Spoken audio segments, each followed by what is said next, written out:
नमस्कार. आज आम्ही आझाद मैदान इथं आलेलो आहे. धरणे आंदोलन, मच्छीमारांचं हे धरणे आंदोलन सुरू असताना मी अलकाताई घाटे, भोई समाज सेविका म्हणून मी एक माझ्या महिला बहिणी आल्यात आणि त्यांना विचारपूस करता करता त्यांना एक असं कळालं की निर्मलाताई यांनी, त्या भोई समाजाच्या महिला आहेत आणि निर्मलाताई यांनी 2 कर्मचाऱ्यांचे जीव वाचवले आहेत. आपण यांची थोडक्यात यांची माहिती घेत आहोत. बोला निर्मलाताई. ते नाव सांगा. आंदोलन केलं होतं इसापूर तांडा. तुमचं नाव सांगा ना.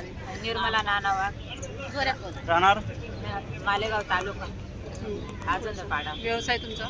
व्यवसाय मच्छीचा असेल. तर ते कर्मचारी बसून गेलते ना, गेलते तर त्यांना दोघांना वाचवलं. ते एक बच्चावीत वाटला. मी चव्हाण सांगितलं. नाव काय बोलले त्यांचे?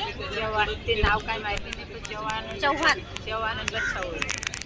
मग त्यांना मी वाचवलं. तर मग ते आम्हाला काय माहिती नव्हतं बा, तुला मच्छीमारी सोसवाल्यांना काही ते आपल्याला माहिती झालं. मग ते बसले होते बाबा, आपले माणसं आहेत बा कर्मचारी, आमच्यासाठी ते वाचवलं आलं. पण त्यांनाच मी वाचवलं. मग त्यासाठी आले तर आम्ही त्यांना वाचवलं. ते बसून गेल्यानंतर मग आम्ही म्हणजे आता 4 वर्ष झाले. आणि मी पण गिरणाट्यांची अध्यक्ष अध्यक्ष. बघा साहेब, आपली एक महिला सुद्धा, मच्छीमार महिला सुद्धा एक वाघीण झालेली आहे आणि एका पुरुषाप्रमाणे 2 अधिकाऱ्याचा जीव वाचवलेला आहे. किती अभिमानास्पद गोष्ट आहे. तरी सरकार आपली दखल घेत नाही. किती म्हणजे दुःखाची गोष्ट आहे. आणि त्यांचा सत्कार तर जाऊ द्या, पण काही तर त्यांना फुलाची पकडे तर द्यायला पाहिजे होतं. कमीत कमी सत्कार त्यांचा घ्यायला पाहिजे होता. सत्कार घ्यायला पाहिजे होता.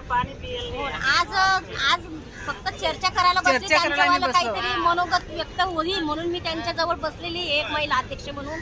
पण त्यांचं बोलता बोलता हे कळालं की यांनी एवढं जीव वाचवलं तरी त्यांचं वाला कधी नाव कधी पेपराला नाही किंवा आपल्या समाजात नाही, कशातच नाही आले. आता आम्हाला दखल तरी घेण्यात यावी. माझी वाघीण आहे, त्या वाघीणची दखल घ्या हेच सांगणार फक्त समाज. आता मला हे असं वाटतं की मी स्टेजवर यांचं अनाउन्समेंट करून थोडंसं शब्द सुनावून त्यांचं मी स्वागत करेन.